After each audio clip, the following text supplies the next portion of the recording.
In today's episode of Leading Strong, we jump into Leading Strong Home Edition. We'll take a look at some of the manager intelligence skills and how those same skills can apply on the home front with raising kids, with connecting with family and friends. Brandon's even going to share some new insights from his upcoming book with his wife, Analyn Miller, Incredible Parent, which is due out in January of 2021. Let's jump right in.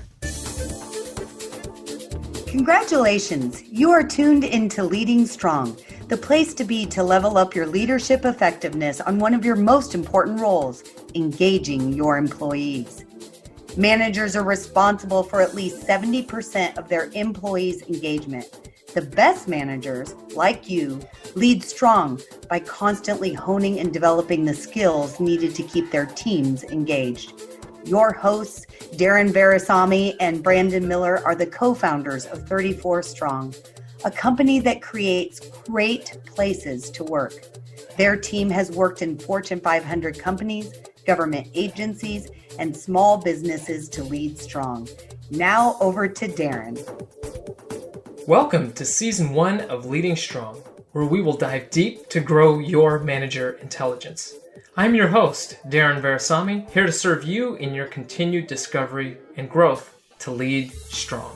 This episode of Leading Strong is brought to you by 34 Strong, where organizations just like yours become great places to work.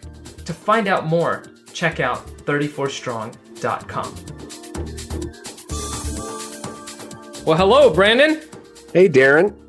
So we are in this Thanksgiving week here in the States, and I'm really looking forward to mixing it up on this episode today. We're going to do Leading Strong Home Edition. We've gone through the 12 manager intelligence skills, and they work incredibly well in the work environments, but we've got the holidays coming up here. We're into November, into December here of 2020, which has been quite the year, as we all know.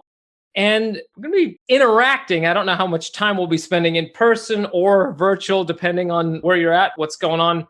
But people are going to be interacting with family a lot more, friends. So we just thought, why not do a Leading Strong Home Edition? And Brandon, you've got some big things coming up at the beginning of the year as well that some of our listeners might not be aware of that might be really useful for them to get their hands on over the holidays here. Tell us a little bit about that. So my wife and I wrote a book called Incredible Parent, and our whole passion around this project, which really is for us something that we think about as a way to give back and a way to benefit families with a positive message around the reality that every one of us are those who find ourselves in a parenting role, and we don't limit that to just the biology, parenting role. It can be all manner of that sacred relationship where we're influencing and impacting a child for good and helping develop and guide them, is that we all have innate strengths and abilities to do the role really well. But the key message is that you can't do it on someone else's strengths. It's got to be you. It's got to be authentic, because that's what our kids are looking for, is authentic parents that give what they have and the best that they can, and kids genuinely respond well when parents operate from that place. Yeah, it's amazing how it works with children and it works with us throughout our adulthood as well when we really dig into this. And I'm really excited about that launch. As we look at this, as people are going to be around their families more, as they're going to be interacting more over the holidays potentially, we've got to think about leading strong and how we can connect the dots from leading strong to what it means when we're at home, when we're with our families. And on the heels of what you just said there, Brandon, when we think back to episode 1 and 2 of just when we started this podcast, we did tell you a little bit about the 34 Strong story, about our focus on not only wanting to help create great places to work, but the reason why it was for exactly the work that you're getting into right now, you and Analyn are getting into, and being able to help on the family side, helping in the communities. Because when people are going to work and they're valued for being valuable, well, what's it going to be like when they're with their family, with their friends? That starts to happen. What do you think it means to lead strong? What are some ways that people could practice leading strong outside of the work environment now as we're getting into the holidays? Any thoughts on that? Yeah, when you think about children, it's very interesting when you think about the core needs of a child. I love this understanding that every child has two primary questions for their parent. And the first question is, do you love me? And the second question is, will you let me do anything I want to do? If you're effectively going to answer the first one, you actually have to have in mind how to deliver on the second. And the first really comes down to, can I take what is in me? The way I feel about you, the compassion, the care, the kindness, the interest, the investment that I'm going to make in this life. Can I bring to you an individualized approach? Can I operate with integrity? Can I be a positive role model and influence, not just for the time when you're under my direct care, but even beyond that, when you've moved on to your own thorough responsibility in adulthood? Because that second question, Darren, is, with school age kids, and, I have still school age kids. The answer is firmly no. You can't do anything you want to do or everything you want to do because I love you, because of the answer to number one. But how do I do that? And how do I show you that I can be here and be direct and help you become the best version of yourself and know your expectations and understand how I hold you accountable and when I need to be assertive while still maintaining my warmth and love, and be everything that we described in our second episode around the 4 styles of management playing exactly to parenting. Those authoritative, strengths-based. I want to lead you down that path, knowing your best good, knowing mine, and how to mirror them together going forward. It's really interesting on that example there. It applies to friends and it applies to family as well. Even if it's not you in the parent role with your kids, it does apply in some of these areas, because we have to, because we love somebody, because we care about somebody, there's a willingness to say, yeah, I'm not going to be able to allow you to do that, right? Like, we can't do anything we want, because that is a factor of, because we care about people. I'll never forget a really, really good friend of mine. We had lived together in college, and I'll never forget, there was one time there was something that came up, and I had to just stand my ground with him and just tell him in a moment. I said, it's because I really, really care about you. I have to share this with you. I can deal with this. It's not for me. It's actually out of a place of concern of how you're going to be received by a lot of others. And I want to make sure that you understand that. And there's different ways when we think of like individualize, one of the manager intelligence skills that we talked about early on, adapting your communication style. You talked about it to your kids, right? We've got to do it with our parents. We've got to do it with other family members and other friends. Do you have any stories or examples as to how you've seen that manifest itself in just communication to build relationships with anybody on the family side or within the friends that you've seen and experienced? Yeah, for sure. Because when I think about those two questions, do you love me and can I do everything I want to do or anything I want to do? It has to start with an understanding that I want to show up as my best version of being a parent, and understanding that the only way I can be that is I can't do it like Darren does. I can't do it like so-and-so or such and such. I have to be authentic to me, but we're so drawn in with today's access to technology and our view into people's lives and the media that surrounds us. So easy to become captured and caught up in what other people are doing and where I lack. And this is the deficit bias that we approach, the negativity bias. We start there. Well, when we carry that in our own hearts and minds, then that naturally starts to seep into the way we see our kids. We see them for who they could be. Well, you're not like your cousin, your friend, or these ideal kids. Mine don't operate like that. Mine are only this way. And that mentality starts to drip in. And as a father of 7, certainly with our kids, especially because Analyn and I have 3 kids in their 20s, when they were younger, we found ourselves doing that comparison. And what we learned from it is that we were setting up, I'll use my oldest Bailey as an example. We were setting her up for a place of failure, because no matter what she did, she wasn't going to be the way one of her friends who had an Ivy League college looking at him to go to his school with a full scholarship and all of that. And that wasn't Bailey.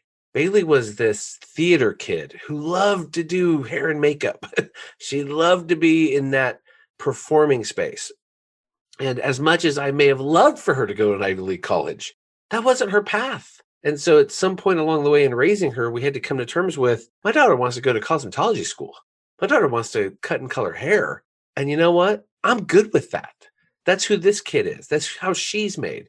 And so letting go of who I wanted her to be or who I would compare her to be and allow her to authentically grow into who she was a powerful parenting lesson that changed everything about how we related with her then as a 17-year-old and today as a 27-year-old. Totally different way that we connect with her based on validating and valuing her for being such an important part of our lives as our daughter, but then just respecting her as you're a great, she's now a mom, a great wife, a great daughter, great friend. And all of that plays together that, in a season like this where we may interact more with close family members, remembering that who these people are, that's the version of them you're going to get. They may be better versions, but they're pretty much going to stay close to who they are. You can learn to appreciate and acknowledge that as you do that for yourself. Bailey is also an amazing hairstylist. She does my wife's hair also. So my wife loves going to her. Brandon, would you say that moment that you talked about there, I think it's really important for listeners to capture the power of that. We had this preconceived notion of who our child was going to be. Just like in our work environments, we have this preconceived notion of how easy it is to do work or how a job should be done. But that moment that you had with Bailey, do you feel like your relationship is much stronger as a result today? And if you look back and you didn't have that moment, are you concerned that maybe that relationship could have been compromised? For every person listening who has adult kids, what I have found almost universal to parents of adults is we still want influence in our kids' lives. We would still like to be a voice of reason, of a sounding board. Even on occasion, we get to give advice and even better when they follow it. It's so amazing. Like when we help give them perspective, save them from a mistake that's costly, help them avoid pain and suffering that we went through in our younger years. So Bailey recently went through a transition, Darren, where she was going to make a pretty significant change in her industry and make a move. And I was so appreciative of the day that she called me and to say, Daddy, I need to talk to you about what I'm thinking. Help me to plan this. What would I say here? How would I handle that? And that position to be in, to walk her through for what she does, very significant. She's moving into a much more entrepreneurial, independent space. It's nerve-wracking when you're moving that direction, but I'm so proud of her because she's ready and she's done the right things to prepare herself. And now this is that natural transition. So when you find yourself in a place maybe where you're not having that influence, which is our third skill that we really talk about, you're not being given that place, you might step back and ask yourself, well, who am I being that I'm not being given this? What is it that my now adult child might be responding to? Am I still treating them the way they were when they were 15? Or am I now respecting the 25-year-old, 30-year-old, 35-year-old in front of me and validating and appreciating, even respectfully disagreeing with where they might stand because that is their perspective, their choice for how they're going to move their life forward. And I think when we completely turn this on its head, because maybe you're listening and you don't have kids yet, or maybe you don't have kids, period. But we're all somebody's child, right? We're all somebody's child. Are there any insights when we're looking at it from the lens of being a child, but being an adult child, looking at it back to the parent lens as to how we can strengthen those bonds? Because sometimes, what happens is it seems like there's this drift that can take place sometimes just in relationships, and it's not because things have gotten bad. It could just be along the lines of, oh, you're too busy. I've definitely have seen my family throw to me, oh, Darren, you're too busy. We'll catch up when you have time. And what that can lead to is we're not actually getting on that call or making that connection. And there's this unintentional drift that can take place where the parent might feel like they're giving their child the space, but the child actually wants to have a little bit of a stronger connection. Is there any ideas that you have based on what you've learned and going through the book writing process that you've seen from the child side to be able to lead upward in the parent relationship to their parent to make that connection? Any thoughts on that? Yeah, it's interesting because it can work that direction when the initiative is coming from the child side to say, I'd like things to be better. I'd like to build a relationship that's stronger, healthier, whatever word we want to insert there for better, a better relationship. And some of the principles apply. It's understanding who parent is. What is it that makes them who they are? And coming to terms with respect of this is how they arrived here. This is who they determined was going to be their way of operating. And then as a result, with objectivity and magnanimity, It's then I'm going to take this approach. I'm going to choose to be a child who interacts this way and engages down this path. And it can lead to some very healthy dialogue, but it's certainly not at times without its water under the bridge that still need to flow. Certainly not at times without the thickness of the skin that sometimes is required to accept differences. We are living in the midst of one of the most contentious political seasons that I would say in my lifetime I've ever even had any knowledge of. And therefore, sometimes it seeps into our family, which wouldn't be abnormal. We are entitled to our different perspectives, but learning how to engage in healthy dialogue and how to appreciate. Because this approach of strengths, I think what it really does, Darren, is it respects differences at the deepest level, the fundamental personality patterns of behavior that many of us didn't choose these. These are innate. And then the ones we did choose and grow, as long as we still draw a breath, we could be better versions of it, which is a really cool concept when you start to adapt that as an older adult. As long as we still draw breath, we can still be a better version of ourselves. And it's interesting, we talked about the communication styles and some of the differences. I was just reflecting as I was listening to you, and I'll never forget this. I was on a trip, Brandon, back in, I think it was like 2016 or so. And my whole family in the summer, we were down on the island of Kauai. And my dad, he's naturally very, very risk aware. He's a natural problem solver, and he'll see the problems and work to solve things. Now, on this particular day, our family was going to be going to this beach, and my brothers and I were going to be doing some boogie boarding, riding some waves. And as we were planning the night before to go out there, my dad kept telling us, said, hey, guys, the waves get kind of big out there, and you're definitely going to want to check in with the lifeguard, and you're going to want to do all these things to go forward. Now, what it sounded like, the way that you could see my brothers, myself, other family members were just seeming to get frustrated because he kept iterating on this point. And it was sounding as if it was a moment where he didn't actually want us to go. It sounded like he was inching us into the place of not going to this beach. I saw everybody's frustration. I just asked the question. I said, Dad, let me ask you something real quick. Do you not want to go to that beach? Do you not want us to go to that beach? Are you concerned? He says, no, I actually really want you guys to go to the beach. I think you guys will have an amazing time. I know how much you enjoy boogie boarding. I just want you to be aware of these risks that I've done some research on and have gotten through, and some best practices that we're going through. Now, I share this story here because sometimes what we first take in as negativity, and we've got a family member or a friend and say, oh, they're just negative.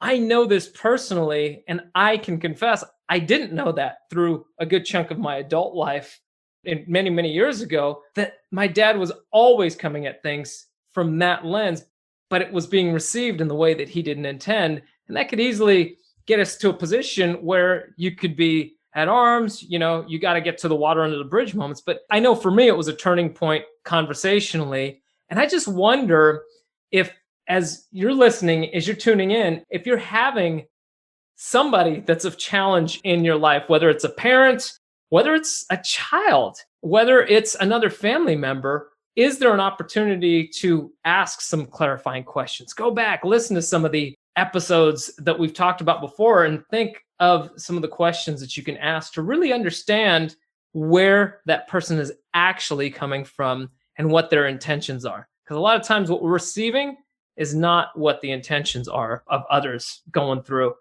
Brandon, what does it mean to you when you say the term incredible parent? I mean, that's the title of the book. What does that mean? We think of it this way. We imagine and know from our experience talking with hundreds of thousands of parents over the years that many of us struggle with imposter syndrome. So we struggle with trying to be a version of ourselves that we're not. And we have a fear of being found out. We don't want to be found out that we don't have what it takes, or that we're not being successful in the way that we would have hoped or would prefer. And so we live under this overhang, if you will, that can sometimes become pretty dark and sometimes scary. And our goal with Incredible Parent is to help people go from imposter to incredible, to believe as parents that they have what it takes to be the best parent they can be, that it's all right there within them, and that becoming clear about who they are and how they show up and being the best version of that person gives them and their kids the most amazing opportunity to enjoy increased hope, increased love, increased peace, increased joy, all within their household. So when we think of being incredible, we think literally of that idea of amazing, outstanding, the best you can be. And we think, we stated right at the beginning of the book, we think that you already are. You got it within you. It's all right there. Let's discover that. That's why the book comes with an assessment for people to figure out their best parenting strengths, and for all of the folks that have taken it and given us great feedback on, wow, what an insight. What a way to look at myself that I had not ever realized before as a parent. And now I can begin to apply these with confidence and know that I do have what it takes to be a great parent. And we just find such great joy in helping people arrive at that place. Is it fair to say that the imposter syndrome piece, it's in many ways kind of a broken belief or a limiting belief, right? Like a belief that somebody has placed on themselves. They tell that story to themselves. It's kind of a limit that they've set on themselves as to what they can be. Is that fair to say? Because we hear these terms, limiting beliefs and whatnot. Is this an actual limiting belief? Absolutely. Absolutely. Because imposter syndrome has so much to do with the reality that I have agreed with some ones along the way, including myself, that I don't have it. I'm not there. And for all of the parents we've met who have said, I'm just pretty much faking it till I make it. I'm just trying to get through day by day. I have no earthly idea what I'm doing. To them, we say, no, you actually do. And when you look back on decisions you've made, you can track really great decisions. And if we can help you identify, well, what is that? What's causing that? You can repeat those patterns. That's a big part of moving past those beliefs. And as you and I know, Darren, like the power of repeated messages, the power of speaking to ourselves and to others and out to the cosmos, just this is what I am. This is who I will be. And embracing that is such an important part of any person in leadership, and very specifically in our home. Yeah, when we look at it, I'm reminded of, I think from our segment that we did on intellect, our book recommendation from that was Limitless from Jim Quick. And there's that great quote, if you fight for your limitations, you get to keep them. If you fight for those limitations, if you fight for the fact that, hey, I'm an imposter, we keep telling ourselves that, we get to keep it.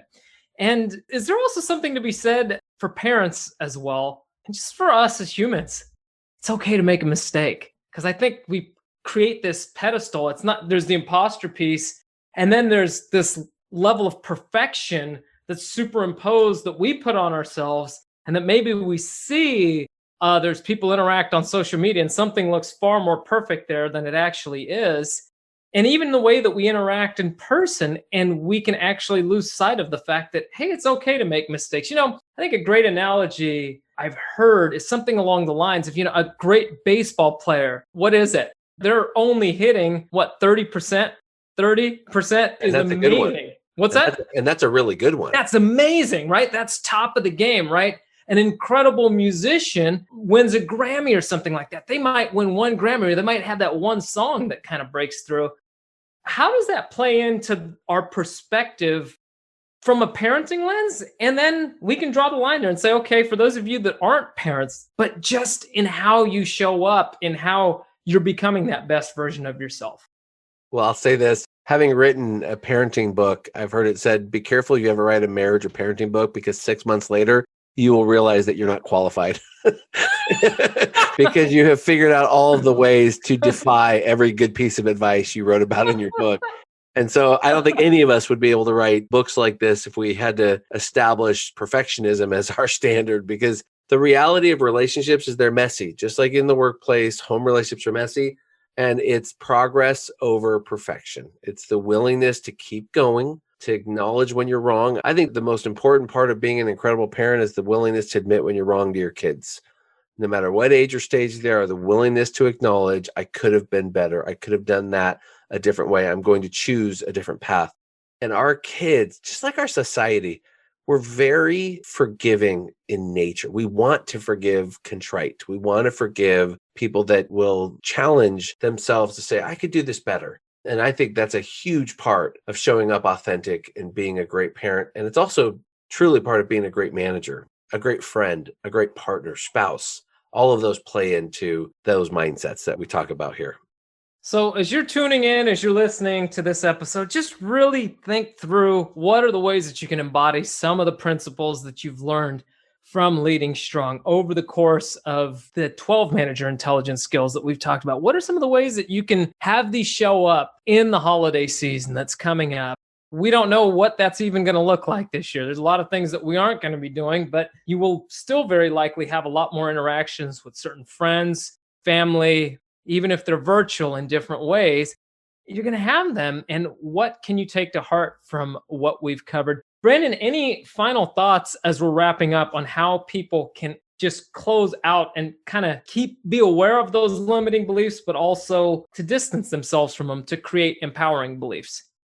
I would say this: once you find that you've embraced something that will hold you back, there is a power in a third-party advocate. So whether that's a friend, a partner, a coach, therapist, member of your family that you trust, someone confide, it helps to get eyes on it from outside in.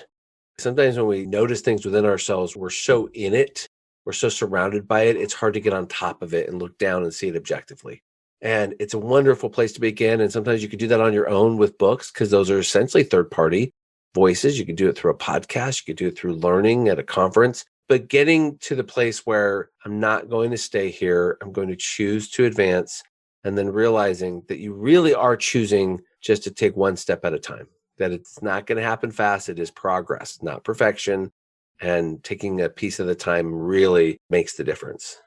Thanks for those insights, Brandon. And the final piece is, where can people find out more information about the book, the launch, other resources that you have available? There's a whole host of stuff. Go ahead and share that with our listeners.